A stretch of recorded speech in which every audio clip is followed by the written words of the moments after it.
Saludos amigos, bienvenidos a su programa A Partir de Ahora. Les acompaña María Luisa López y en este día compartiremos con ustedes informaciones importantes sobre seguridad tecnológica y el software. Para esto nos acompaña el ingeniero en software Armando Pérez. Bienvenido, Armando. Muchas gracias, un placer estar con ustedes. El placer es nuestro. Bueno, Armando, quizás podamos empezar explicándole a la gente lo que es un software y para qué se utiliza y quizás su rol durante la pandemia. Claro, de manera muy básica, un software simplemente es el conjunto de instrucciones que le dictan al computador qué hacer, básicamente. Eso es un software. El rol que ha tenido, obviamente, el software en medio de la pandemia es que ha flexibilizado o ha propiciado que las empresas puedan seguir funcionando de manera muy eficiente. Por ejemplo, un empleado que anteriormente tenía que moverse de su casa a la oficina, por ejemplo, ahora puede hacerlo remotamente por medio de diversas aplicaciones que permiten que él elabore el trabajo de manera efectiva. Y por ejemplo, durante la pandemia, en sí, ¿cómo ha ayudado este sistema? Bueno, ha ayudado bastante. Por ejemplo, muchas empresas del sector de servicios, por ejemplo, digamos un call center, pudieron mover de manera masiva y casi inmediata a sus empleados desde las oficinas o los headquarters a sus hogares y pudieron continuar de manera satisfactoria ofreciendo sus servicios. El teletrabajo era algo que se veía quizás distante hace, vamos a decir, un año y medio, pero producto del mismo confinamiento nos obligó a emplear esa modalidad. ¿Cómo colaboró la tecnología para esto, para que se lograra y que hoy en día República Dominicana sea uno de los países que pudieron quizás impulsar el teletrabajo? Claro, vamos a ponerlo quizás en perspectiva desde antes de la pandemia. El teletrabajo es algo que ya ha venido construyéndose. Quizás en nuestro país no ha sido la norma, porque realmente nosotros estamos acostumbrados a ir a una oficina, trabajar en la oficina, regresar a la casa, pero internacionalmente el teletrabajo ha sido algo que se ha visto viendo. Por ejemplo, hay compañías que funcionan totalmente remotas a nivel global.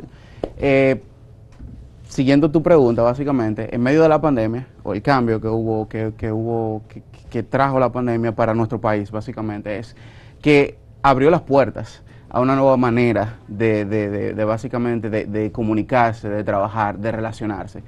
Básicamente fue un cambio abrupto que hubo, ¿no? O sea, la pandemia trajo esa necesidad y las empresas, al verse forzadas, tuvieron que adaptarse a esa modalidad. Entonces yo creo que República Dominicana trajo esos modelos que quizás se veían fuera del país, los trajo y los ejecutó localmente. Algo que yo veo que es muy bueno para los profesionales y para las compañías. ¿Y cómo se explica, por ejemplo, porque sabemos que República Dominicana no es un país quizás tan tecnológico como otros, pero en sí, vuelvo y te repito, nos pudimos acostumbrar, pero mucha gente todavía, no sé si es que le teme o no, todavía no puede manejar mucho la tecnología, pero lo logramos. ¿Cómo se explicaría eso? Quizá por algo de necesidad o de obligación. Claro, yo creo que fue algo forzoso.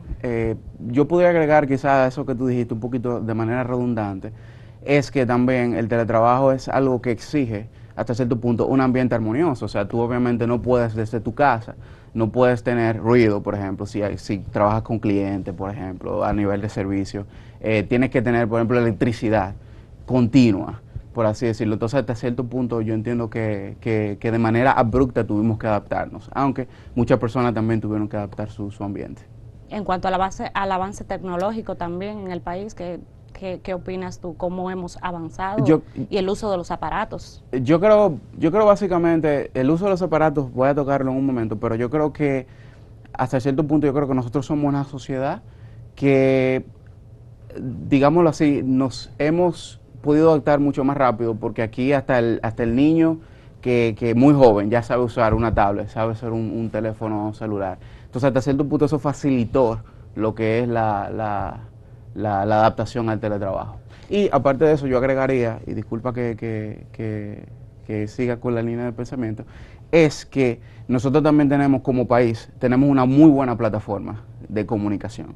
Las compañías aquí han tratado de innovar cada vez que sale una tecnología nueva, dígase el 5G por ejemplo, han tratado de innovar para que nosotros siempre estemos a la vanguardia y somos un país muy bien conectado. Entonces eso facilitó también que nosotros podamos segregarnos para trabajar remotamente. Mencionaste los niños y quiero entrar entonces al tema de la educación. Obviamente también nos tuvimos que adentrar al tema de la educación online. ¿Crees que ha funcionado? ¿Crees que hasta el momento o que posiblemente el país pudiera también seguir con esa modalidad este año o el próximo hasta que termine la pandemia realmente? Bueno, yo te puedo hablar desde la perspectiva de profesor, soy profesor universitario. Creo que sí, que realmente la educación a distancia sí ha funcionado, en parte porque ya nosotros tenemos plataformas que nos facilitan básicamente impartir educación. Por ejemplo, tú tienes Google Classroom, por ejemplo, que tú puedes organizar tú como profesor, como docente, tú puedes organizar tu esquema, tu trabajo que tú vas a impartir. También yo creo que realmente, aparte de eso, tenemos herramientas que permiten la videollamada de manera remota, ya dígase Zoom, tenemos también herramientas de Google, básicamente Google Meet, que nos permiten también interactuar de manera remota. O sea que yo creo que sí que la transición ha sido buena, aunque yo pudiera agregar que han habido retos. Por ejemplo, yo te puedo hablar de un caso particular mío. A mí se me hace muy fácil quizá exponerle a mis estudiantes un tema, un concepto. Tengo las herramientas, ¿verdad? Tengo Google Meet, por ejemplo, tengo Google Classroom, pero hay ciertos retos, por ejemplo, a la hora de tú evaluar el conocimiento de un estudiante.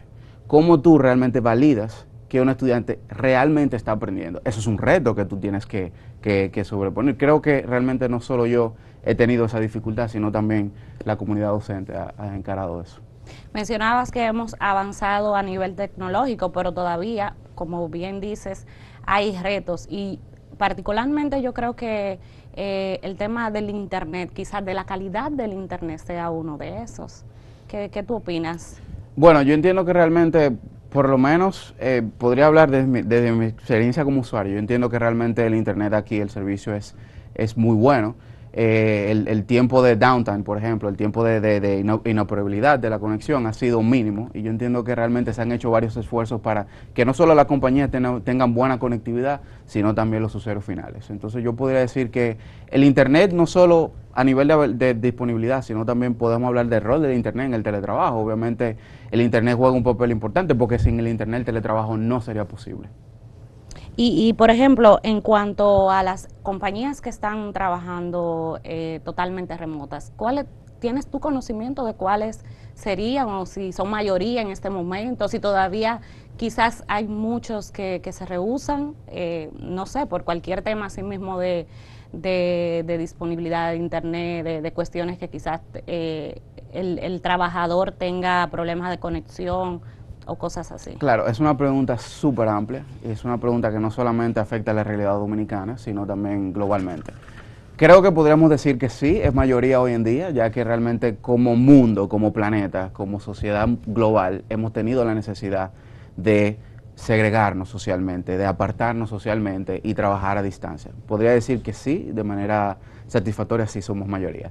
En cuanto a antes, si hablamos de antes de la pandemia, sí hay compañías que funcionaban totalmente remotas. Te puedo decir los beneficios y te puedo mencionar una. Por ejemplo, el X-Team, por ejemplo, es una compañía dedicada, vamos a decir, a los servicios de software. Son una compañía que se encarga de contratar personas, ¿no?, que se encargan del desarrollo de software y ofrecerle ese activo humano a otra compañía, ¿no? Por ejemplo, Sony o una compañía que requiera el servicio. Yo podría decir que básicamente el beneficio principal que trae el trabajo remoto a estas compañías es la manera de encontrar activos globales. Por ejemplo, tú tienes un programador, digamos, en Brasil, es muy bueno, pero tú no estás en Brasil. Tú puedes aprovechar ese recurso humano. Por ejemplo, tú tienes un programador en República Dominicana, puedes hacer lo mismo.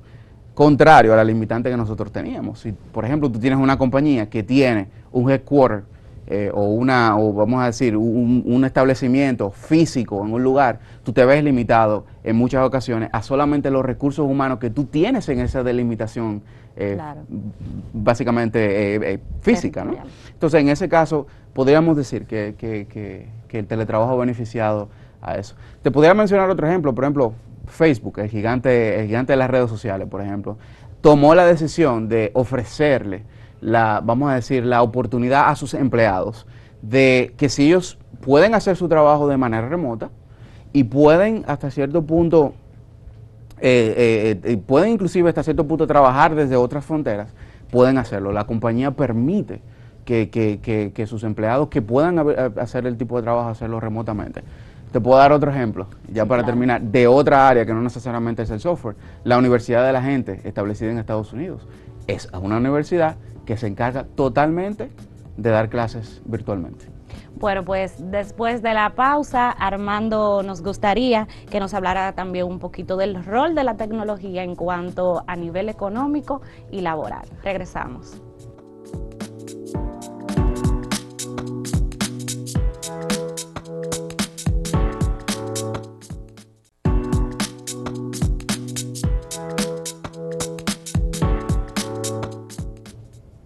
Regresamos y nuestro invitado de hoy, el ingeniero en software Armando Pérez, nos hablará ahora del rol de la tecnología en cuanto al sector económico y laboral en República Dominicana.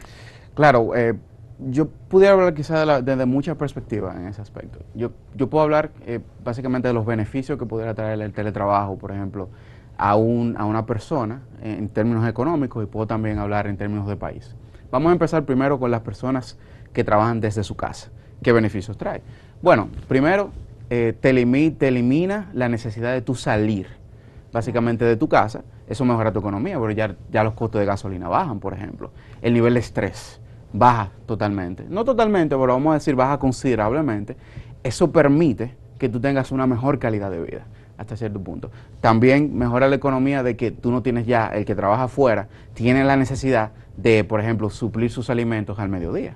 Entonces, en ese caso ya, el hecho de tú tener la flexibilidad y la disponibilidad de tus insumos en tu casa, eso permite que tu economía personal mejore y tú tengas una mejor, valga la redundancia, calidad de vida, una mejor alimentación, un mejor estado anímico, un mejor estado emocional. Entonces, en ese aspecto vamos a hablar de esos beneficios. A nivel económico general, ¿verdad que sí? Bueno, por ejemplo, tú tienes un trabajador que trabaja desde casa. Si tú tienes que mover a ese trabajador a una oficina, bueno, tú tienes que preocuparte por proveerle un espacio a ese trabajador. Ese trabajador necesita tener una silla donde sentarse, necesita tener un escritorio. En muchos puestos, por ejemplo, dependiendo del puesto, necesita tener una oficina dedicada a ese trabajador. Entonces, eso ya es un gasto económico para la compañía.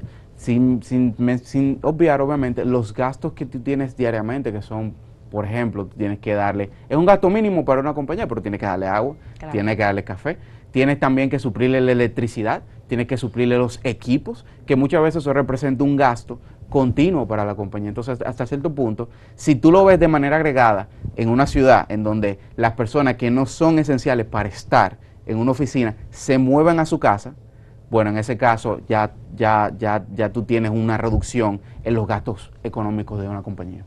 Muy bien. La tecnología obviamente se ha convertido en algo indispensable quizás para muchas personas, pero ¿piensas tú ya a nivel personal que nos ha alejado o nos ha acercado? Es una buena pregunta, tiene varios matices. Yo creo que la tecnología, dependiendo del contexto, nos puede alejar, ¿verdad que sí? Por ejemplo, si estamos, obviamente estamos en pandemia, es algo que debemos evitar, pero si estamos en un círculo social y una persona empieza a usar su dispositivo, obviamente sí, nos está alejando porque no estamos interactuando, ¿no? Pero nos ha acercado. ¿En qué aspecto? Bueno, ya tú tienes la habilidad, vamos a decir, o la oportunidad de tú comunicarte con cualquier persona del mundo en cualquier momento. Claro. Entonces, hasta cierto punto sí, nos ha acercado en muchos aspectos, y no solo físico también, porque la tecnología no solamente lo vemos desde una perspectiva computacional, la tecnología puede verse también inclusive en muchos componentes, por ejemplo, de una aeronave, por ejemplo, que nos permite, por ejemplo, estrechar lazos físicos, nos permite movernos de un punto a otro. Obviamente en pandemia eso se ha reducido. Por ejemplo, en países en donde no se permitía, sino que el distanciamiento social hizo que tú te separaras de tus padres, tú podías tener una constante interacción con tus padres o tus abuelos, digamos así, que son personas mayores, a través de la tecnología. Entonces, hasta cierto punto, es una pregunta con varios matices, pero sí, pienso que la tecnología nos ha unido más que nos ha separado. En cuanto, por ejemplo, a seguridad, ¿cuáles serían esos aspectos que podrían poner en riesgo la seguridad nuestra como usuario a través de la navegación? Uf, muchísimo. Hay muchísimos, vamos a decir, muchísimas amenazas, ¿no? Que pueden poner en seguridad tu información, que es básicamente lo que nosotros tratamos de proteger. Hasta cierto punto la tecnología guarda un sinnúmero de información o de data de nosotros. Ahora bien, yo pudiera dar ciertas recomendaciones, por ejemplo, de cómo tú como trabajador remoto puedes evitar que se te haya un liqueo de información, por así decirlo. Lo primero, que es algo básico, todo lo que nosotros accedemos, lo accedemos a través de un password. Es una plataforma que tiene un tipo de autenticación o de autorización a ciertos recursos que nosotros guardamos, ya sea de nosotros o de nuestra compañía. Es importante tener una contraseña fácil que nosotros podamos recordar, pero también complicada de otra persona averiguar o de otra persona deducir a través de, ya sea de un medio tecnológico personal. Tenemos que tener ese nivel de seguridad.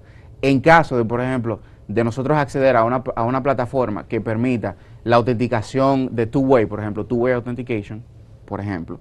En ese caso voy a explicar qué es. Primero, antes de decir, ¿verdad? Voy a explicar qué es.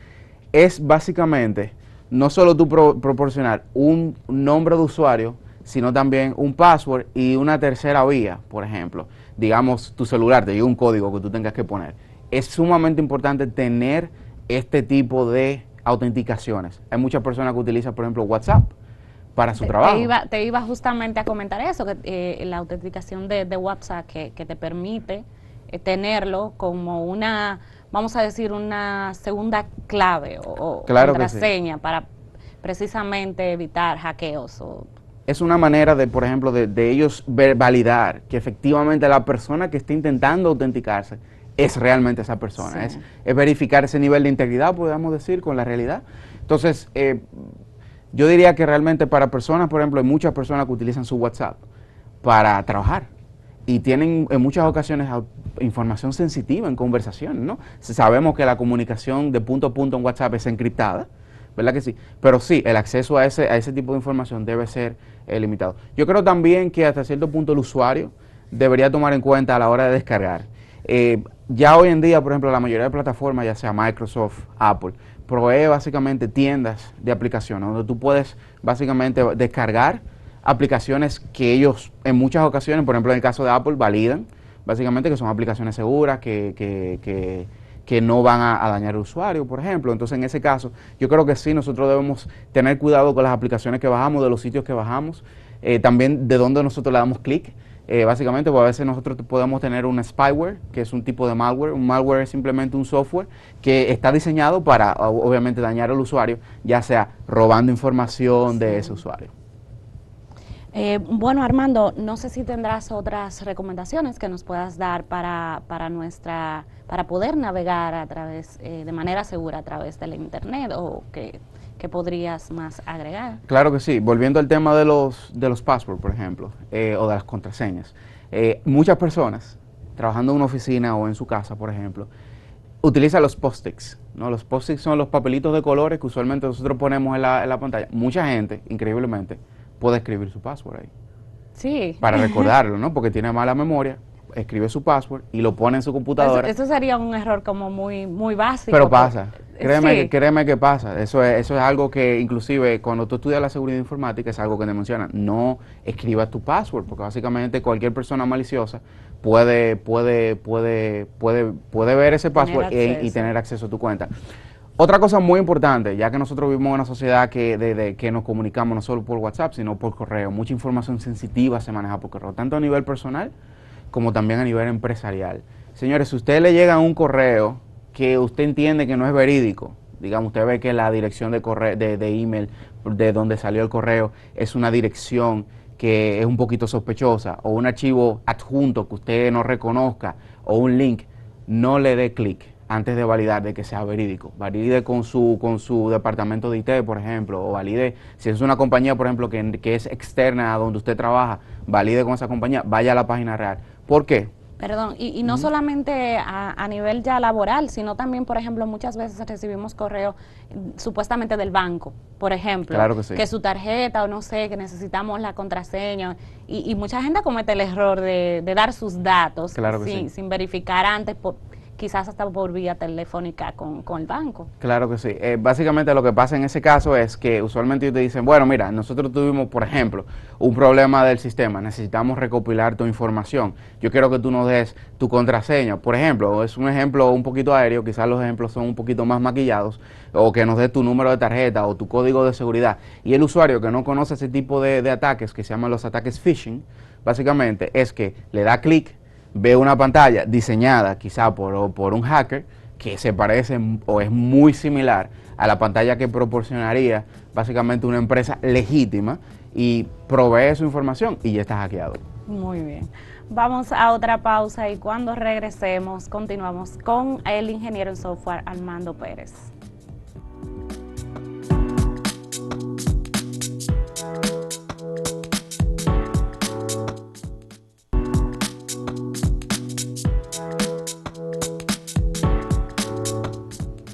Regresamos y estamos conversando con el ingeniero en software Armando Pérez, quien ahora nos hablará un poquito sobre el rol de la tecnología a nivel ya de salud, con la pandemia y todos esos aspectos. Claro, yo podría mencionar, por ejemplo, un sistema que nosotros tenemos aquí, local, el 911, por ejemplo. El 911 no sería posible si no tiene una plataforma robusta a nivel tecnológico, ¿no? Acerca de reportes, llamadas.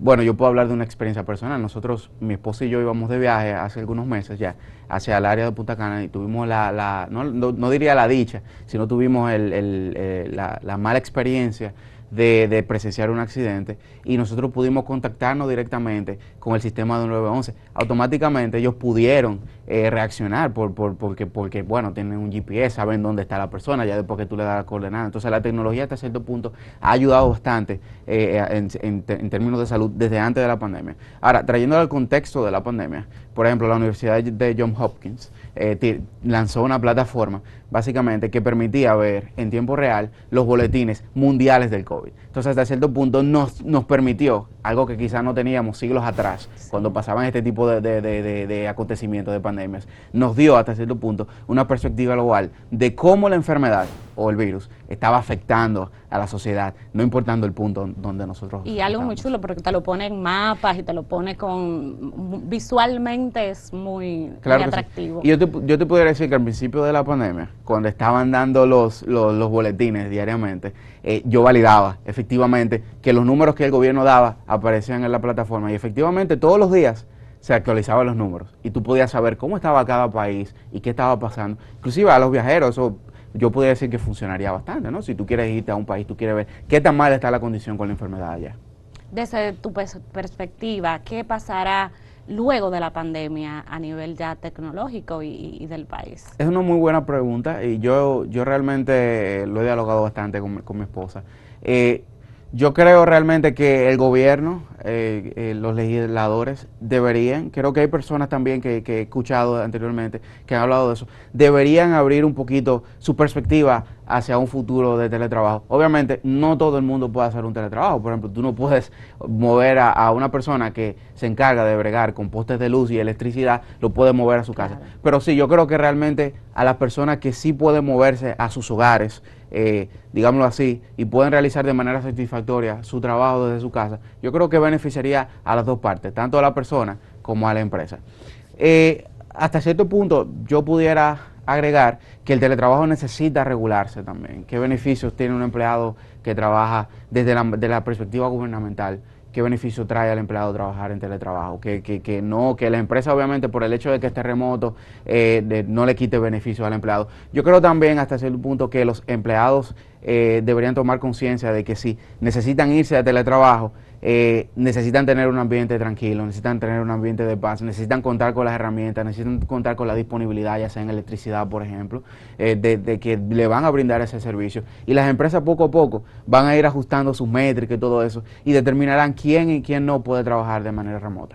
Y a nivel, por ejemplo, escolar, ¿cuáles son los retos que enfrenta quizás ya a nivel estatal del gobierno para aportar más calidad a las clases no presenciales? Claro, un reto grandísimo es que muchos de los profesores que estaban acostumbrados, por ejemplo, a los libros de texto físicos, por ejemplo, y a ir y ver cara a cara iba a decir empleados, ¿no? Pero a sus estudiantes, básicamente, Sí. tendrán que aprender a usar las herramientas de manera efectiva. Yo creo que realmente un profesor en este siglo debe saber de manera básica cómo utilizar un computador. Es muy bueno, obviamente, un profesor de sociales, un profesor de matemáticas, sí, que sepa la materia, pero yo creo que la tecnología se ha vuelto una extensión de nuestras vidas y hasta cierto punto yo creo que eso es un gran reto, que los profesores o los docentes que no tengan básicamente ese conocimiento puedan efectivamente adquirirlo y de manera efectiva enseñar a sus estudiantes. Bueno, Armando, pues te agradecemos mucho que hoy nos hayas acompañado.